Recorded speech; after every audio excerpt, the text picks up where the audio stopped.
just of your grandparents and how proud certainly they are of you now. But my guess is even when you were an intern for the TV station that they watched the local news on, they were probably as proud as could be about that. How do your grandparents and your family react to your career and this success?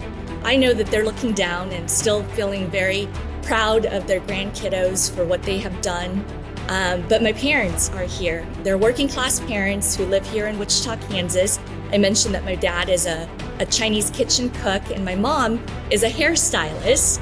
And so the two of them have been very proud of what I have accomplished and what my brother Carlos has accomplished. I'm just really grateful that they provided me that opportunity to come to America and fulfill my full potential here. And so, again, I'm just so grateful to live here in Wichita and the United States. Americans are capable of achieving extraordinary things when they have the freedom and opportunity to do so. This is American Potential. And here's your host, Jeff Crank. Hey, thanks for joining us for another edition of American Potential. You know, one of the beautiful things about America is when people from other countries want to make it their home country because they know how unique and how precious our freedoms are. So they get involved in protecting those freedoms. And some of the ways they do this is by being involved in their community, talking with their elected officials or running for elected office. Now, today's guest immigrated from Guatemala, where she was born, to the U.S. With her family when she was 8 years old. When they immigrated, she spoke only Spanish and Chinese. So to learn English, she would watch TV, which helped inspire her career choice when she got older. And over the years, she's gotten to know her community of Wichita, Kansas, through her job, but also being a volunteer for multiple organizations. And because she didn't like the direction that the community was going, she decided she could no longer sit on the sidelines, and the best way to have an impact was to run for office. I'd like to welcome Lily Wu, who is running for mayor of Wichita, Kansas, to the show. Lily, thanks for joining us. How are you? Thank you very much for having me, Jeff. I'm having a great day and about to end this August and start September, which is my birthday month. Excellent. What day of September, if I can ask? Well, it's Labor Day. My mom must have been thinking about labor right around Labor Day. This year it falls on September 4th. Oh, wow. That's great. That's awesome. Well, first of all, you were the director of the Miss Wichita Asian Festival Cultural Scholarship Competition. Tell me about that. Well, that's something that's very near and dear to my heart. My ethnic background is Chinese, and there's a big Asian population here in Wichita, and I've been a part of an association called the Wichita Asian Association since I was 18 years old. And that organization really embraces the opportunity for people to celebrate where they came from and then share their culture with the rest of Wichita. And one of the components of that festival is a food component, and the other is the performing arts component. And the final one is the pageant, which is a cultural pageant competition. And that is one of the pieces where I've been a leader of. And the Miss Wichita Asian Festival Scholarship Pageant allows young women to get to know their cultural roots, celebrate their cultural roots, and then share that with the rest of the community. And that is something that is very much important in the work of the Wichita Asian Association, is empowering our youth to really get to know who they are and then be able to lead in our community. So, I mean, you have a really interesting background. I think a lot more interesting than folks. We always talk about this on this podcast.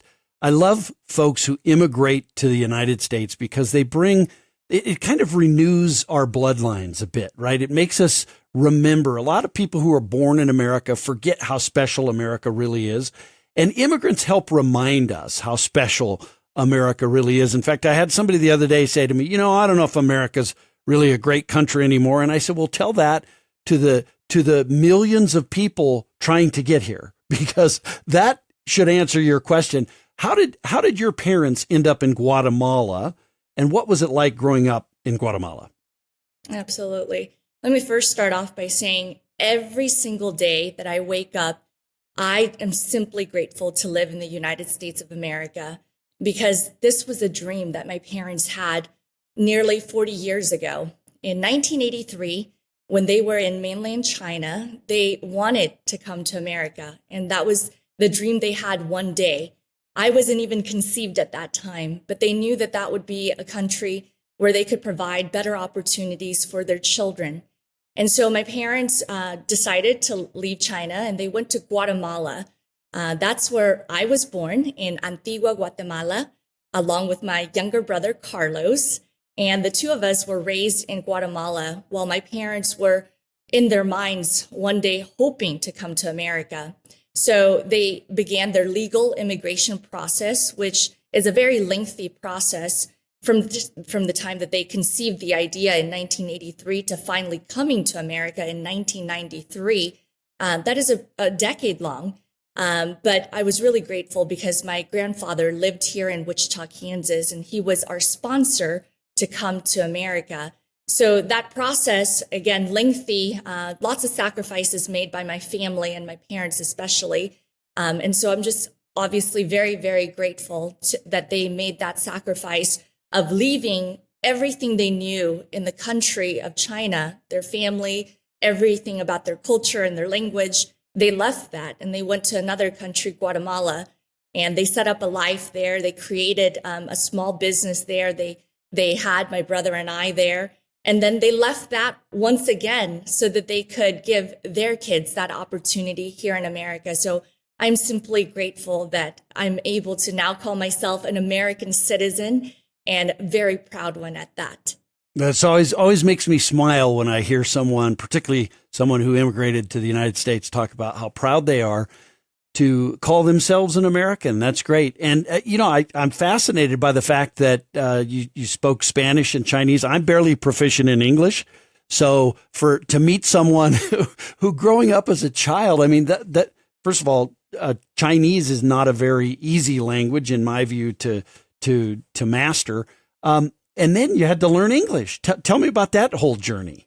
Sure. Well, Jeff, my very first language is Spanish. So, se puedo hablar en español, pero mi español es muy malo ahora.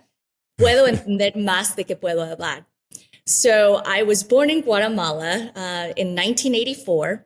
And so I was 8 years old when I came to Wichita, Kansas. And as a matter of fact, this year is our 30th anniversary of coming to America and to Wichita, Kansas. So I came here on April 2nd, 1993, as an 8-year-old immigrant girl from Guatemala. And I only spoke Spanish and Cantonese, which is the dialect that my parents brought from southern China. And we came to this city, and I didn't understand English. I still remember my very first day of school. It was at one of the elementary schools here in Wichita in the public school system called Lawrence Elementary. And I remember that very first day, I was bused to that school because they had an English as a second language program. And so it wasn't even my neighborhood school. And I remember that night, I went home crying to my mother, begging her to take us back home because I didn't understand my teachers. I didn't understand my peers. And I was reminded at that moment by my mother that this is our new home. And from that moment on, I knew I had to take a leadership role within my own family because I would have to help my family navigate this country by learning the language first and then being able to help them. And so I took that as a challenge, but a good one at that. And I said, I'm going to learn English, and I'm going to learn English not only in school, but I'm going to learn it by watching television. My grandpa loved watching the local news. And so I watched the local news with him at 6 o'clock. And then we would watch Wheel of Fortune. And that's how I learned English, really by watching television. I watched the local news to let me understand more about the culture that I was stepping into. But then I also learned how to spell thanks to Pat and Vanna. Pat Sajak was your English instructor, it sounds like. That's great. Now, how different do you think your life would be today? And I'm sure you've thought of this, if your parents hadn't come to the United States. I often get reminded just how grateful life is. If I would have been conceived in 1980s China, the possibility of my life even being here would probably not be around. My parents would have been in China where there was a one-child policy. And I always imagine what would that be like, having to make that decision. And thankfully, my parents left China and were able to not only have myself, but my younger brother also. And so I know how difficult and how different my life would be, or even the non-existent life that I probably would never have had it not been for my parents leaving China. Now, you chose Wichita. It sounds like your grandfather was there. Is that how you ended up in Wichita? Yes, it was my grandfather who came here, and he was a Chinese kitchen cook. And that is also the profession that my dad has at the current moment. Wow, that's incredible. It's such a great American story. How did learning English and the way that you learned English, how did that inspire your career choice? And talk about what you did throughout, or what you've done up to this point in your career. Yeah. Well, yes, Pat and Vanna both did a great job being my out of classroom teachers, but I also say that newscasters, especially local journalists, they were also my out of classroom teachers, and they're the ones who inspired my career in journalism. So in the back of my head, as this little 8-year-old, I always wanted to be like my out of classroom teachers. And so I said, I hope to one day become one of those anchors or those reporters. And so throughout my high school career, I was fortunate enough to get into this program called the International Baccalaureate Program, which allowed me to have this very worldly education. And in the IB program, we were challenged to really get to discover our passions and our strengths. And so I learned about my strength in communicating through the IB program, and they challenged me to go and get those internships even as a teenager.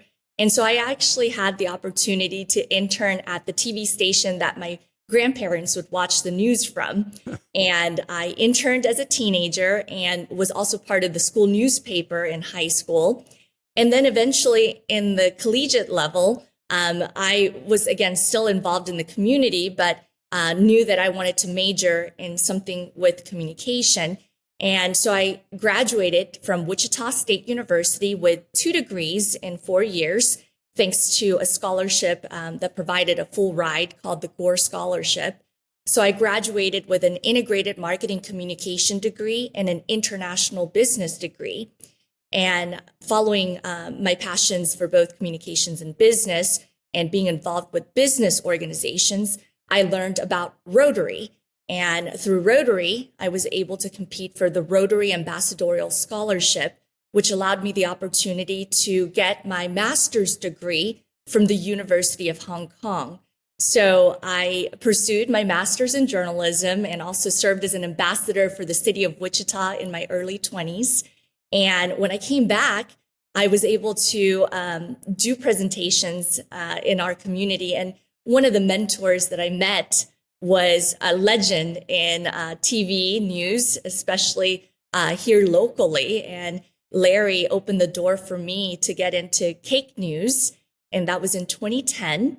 And I started my career as a journalist here locally with the ABC affiliate and served there for 9 years, was a local reporter covering anything from the crime beat to the local government beat and just stories from all across Wichita and our community. So I've had the opportunity to listen to a lot of stories from all walks of life and very diverse stories. And then finally in 2020, I was offered a leadership position at the competing station, which was the CBS affiliate.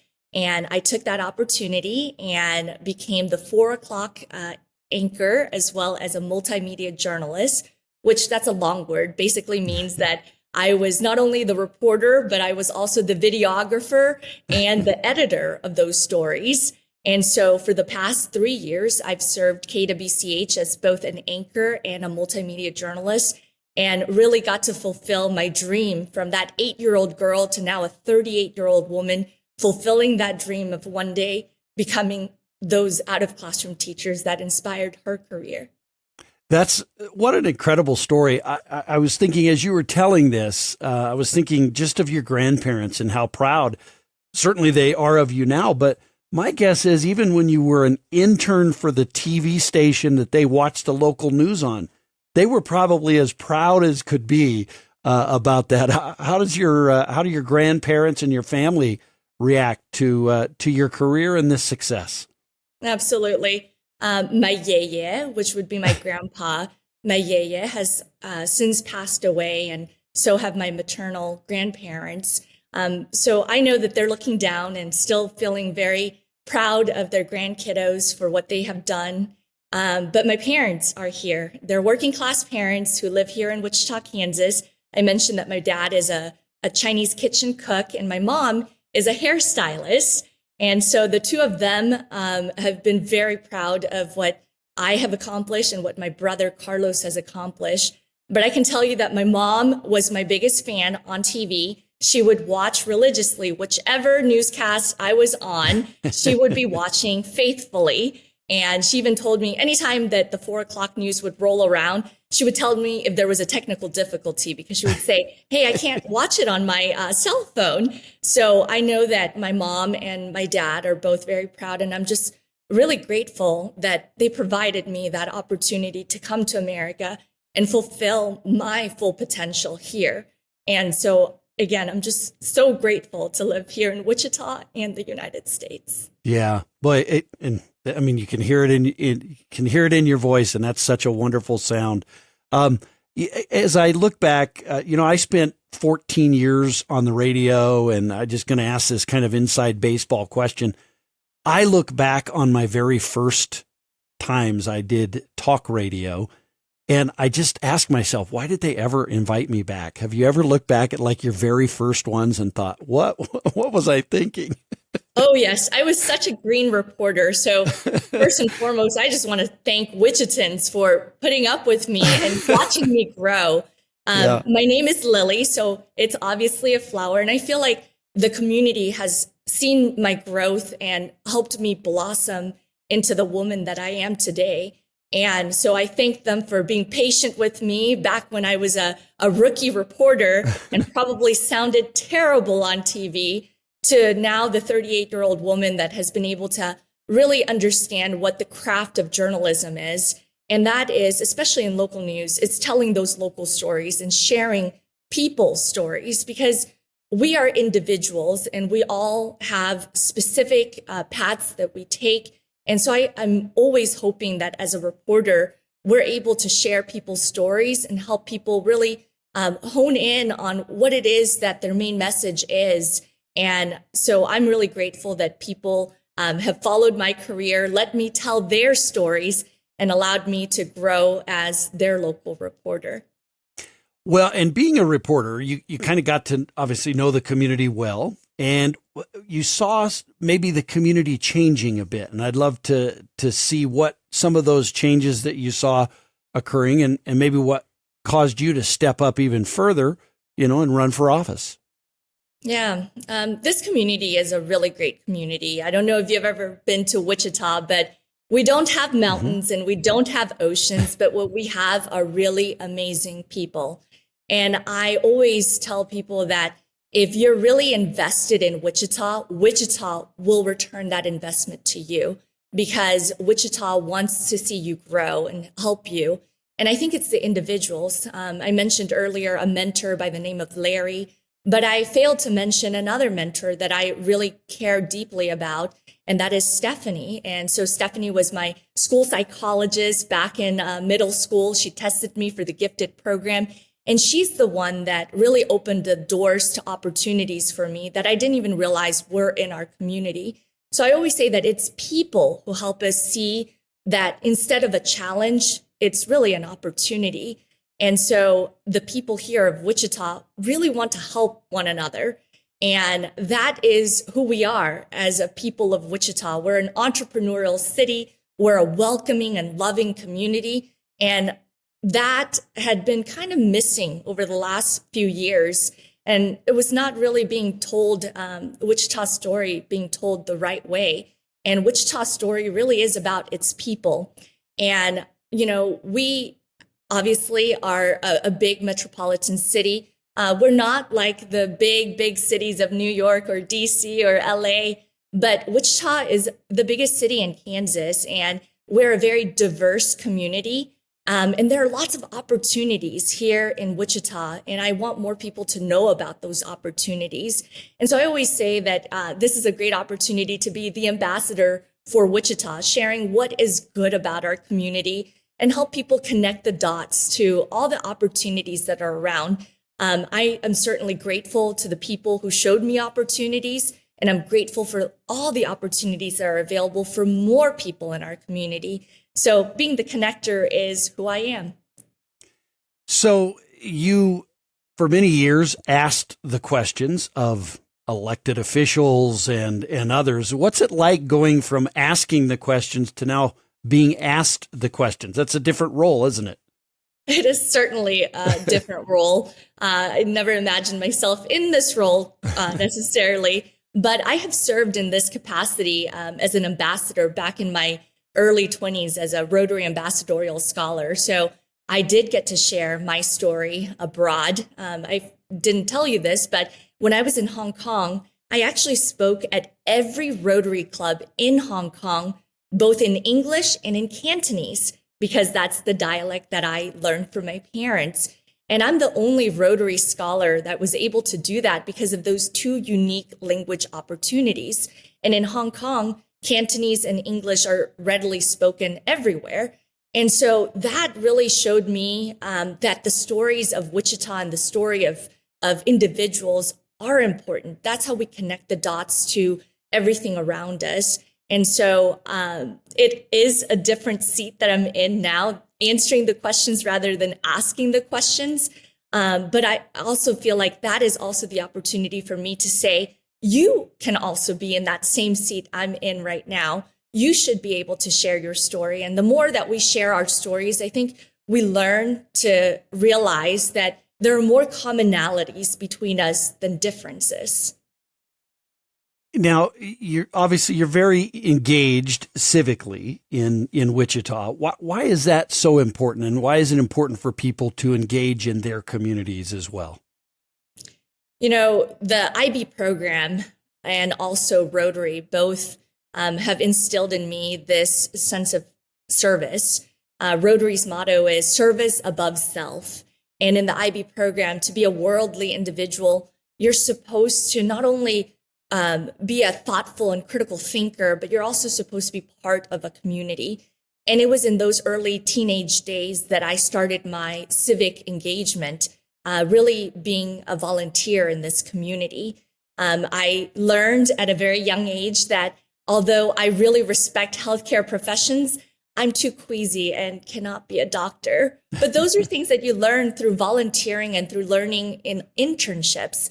And when you get civically engaged, when you find the passion that you have and the skills that you maybe bring to the table and can give to a nonprofit, that is part of civic engagement. For me, it was the Wichita Asian Association. Being able to realize that being different, maybe physically looking different, is not a bad thing. I want people, my favorite question is, where are you from? I love when people ask that question because then I can tell them that I'm from Wichita, but they want to dig deeper and they say, no, like, where were you born? And I say, Guatemala. and I know that throws them off. Sure. And then they ask one more time, so what's your nationality? And I say, I'm a proud American citizen. And I know that the question that they want to ask is, what is your ethnicity? And so the Wichita Asian Association has allowed me the opportunity to share that my ethnic background, which is Chinese, is a beautiful ethnic background, and that all of us in America come from some sort of ethnic background. And so we should celebrate where we came from. And I believe that if you celebrate where you came from, you can know where you're going. because the past and the future still in some ways coincide. And so I want to be that bridge builder, helping people understand that it's okay to be Asian and American, to be Chinese and American, to be Guatemalan and American, to be a Wichitan and American. So it's that bridge that I love, and I learned from being civically engaged in my community. What advice would you give to an 8-year-old girl in Wichita, right, who sees you and sees what you've done in your life and where you're headed here as well? What advice would you give them? Dream big, work hard, stay focused. I know that for the 8-year-old me who came to this country not knowing any English, my dream was to become an anchor or reporter. And 30 years later, that dream came to full fruition. And how I got there was really not just because I had that dream, but because I stayed focused on that goal, that big goal. And I spoke about it. And so therefore people knew that was a goal. And so people helped me get to where I had become an anchor and reporter. And so it does take the effort and the hard work of an individual, but it also is not done by oneself. I always think that a community is needed. And when you speak that big dream to your community will help you. And for me, it was being that anchor and reporter, and I just can't thank this community enough. Yeah, what a wonderful story you have, Lily. I mean, it's just such a great story, and it's so awesome to hear it. And I want to thank you for sharing it with us today. Thank you very much for that opportunity, Jeff. Yeah, and best of luck to you. What a great success story. I love. This is one of the things I love about this podcast is we try and tell stories of Americans and sort of how they've overcome barriers and things in their own life. And certainly coming to the United States at 8 years old, not knowing English, knowing 2 other languages, but not knowing the United States, but then becoming such a great success as you've done. It's just inspiring to a lot of people. So thanks for joining us. Thank you very much. Okay. All right. Well, listen, I mean, what a great story Lily has. And there are millions more of those stories out there in America. We're going to bring those to you in the coming weeks and months. But most importantly, I hope that you are inspired by Lily's story. And if you're that 8-year-old girl sitting somewhere in America and you listen to this and you think, I can do that too. That's the greatness of this podcast. Thanks for joining us, and thanks for listening to another episode of American Potential. Thank you for listening to American Potential. You may listen to more stories from Americans working every day to expand freedom and opportunity in their communities by visiting AmericanPotential.com.